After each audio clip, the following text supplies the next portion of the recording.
Entre 1946 et 1953, des scientifiques éminents de diverses disciplines se rencontrent au Beekman Hotel à New York, à l'invitation de la fondation Joshua Messi. Le but de ces rencontres confidentielles, que l'on baptisera plus tard les conférences Messi et auxquelles participent parfois des agents de la CIA, créer une science permettant de prévoir et de contrôler le comportement humain. En ces temps de guerre froide, les États-Unis ont un besoin urgent de cette arme pour avoir l'avantage sur le nouveau champ de bataille du subconscient.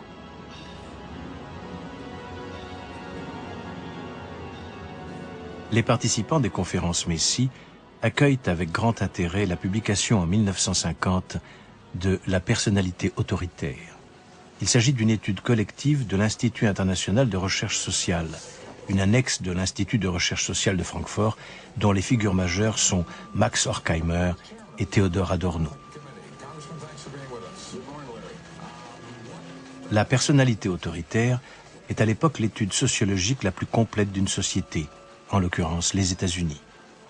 Elle entreprend de fournir une explication scientifique aux préjugés religieux et raciaux. Les milliers d'entretiens récoltés forment une gigantesque base de données qui est exploitée par les ordinateurs les plus modernes et doit expliquer comment le comportement autoritaire peut devenir un phénomène de masse.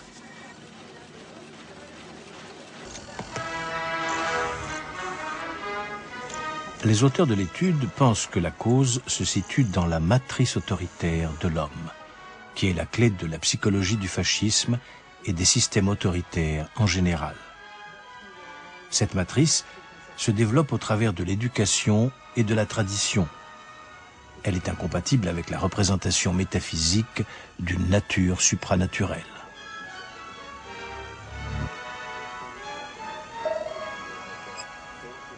Objectif de la personnalité autoritaire, cerner l'individu potentiellement réceptif au fascisme et au racisme, spécialement envers les Juifs.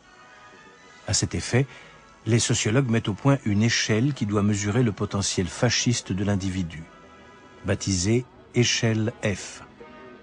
Les tendances cachées de la personnalité doivent être mises à jour grâce aux techniques psychologiques les plus sophistiquées, comme celle du psychologue américain Henry Murray, l'un des pères des tests de recrutement actuels.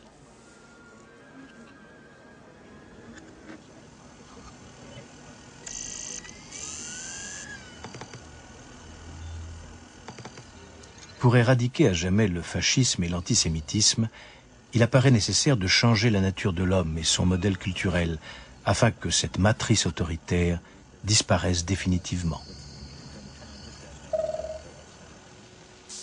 Mais comment pénétrer sans opération dans la personnalité et la conscience des hommes pour changer cela?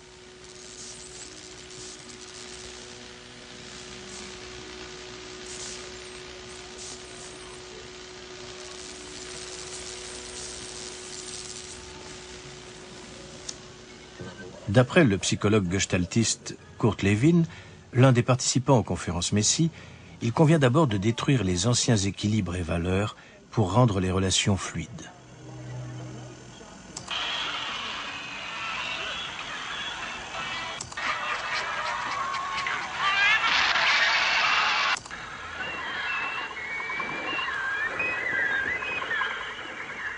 De nouveaux équilibres et valeurs peuvent alors être établis, qui seront consolidés de façon durable par l'autorégulation. La rééducation devient de l'auto-rééducation. Le monde est censé se transformer en une société mondiale post-nationale et multiethnique sans frontières codifiées.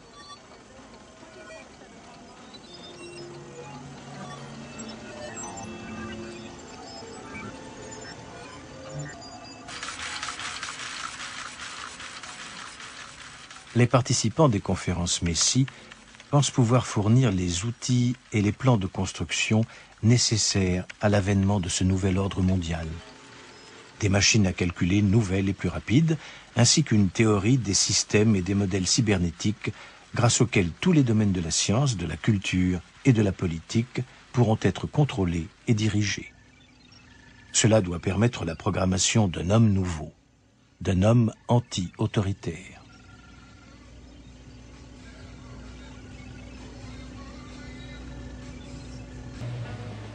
C'est dans des lieux comme Esalen, un centre ésotérique situé sur la côte californienne, que se déroulent dans les années 70 des rencontres entre artistes et participants des conférences Messie.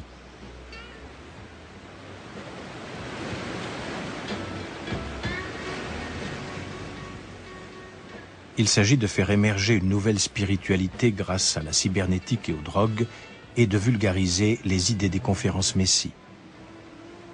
Participent à ces rencontres Stewart Brandt, John Brockman ainsi que des gourous de l'avant-garde tels que John Cage ou Buckminster Fuller.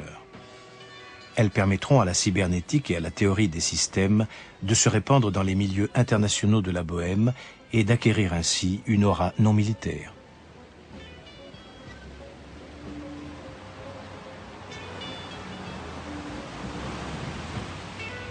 Tout comme les auteurs de la personnalité autoritaire, qui utilisent les tests d'évaluation qu'il a mis au point, Murray pense que la psychologie et les nouvelles sciences sociales peuvent contribuer à l'avènement d'un monde de paix et d'harmonie.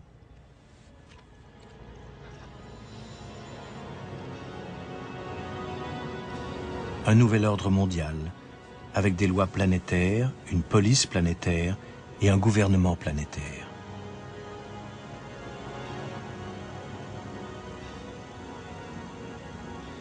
Selon Murray, les États-Unis sont l'abstraction d'un seul et unique monde qui attend d'être créé.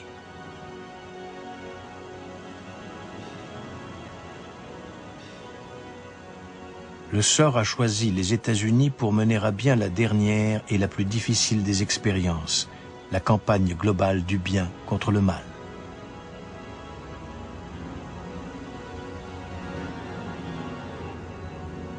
En nous soumettant totalement à un gouvernement mondial, nous réconfortons tous les hommes de la Terre grâce à la perspective de la sécurité qui peut combattre le spectre de tous les totalitarismes.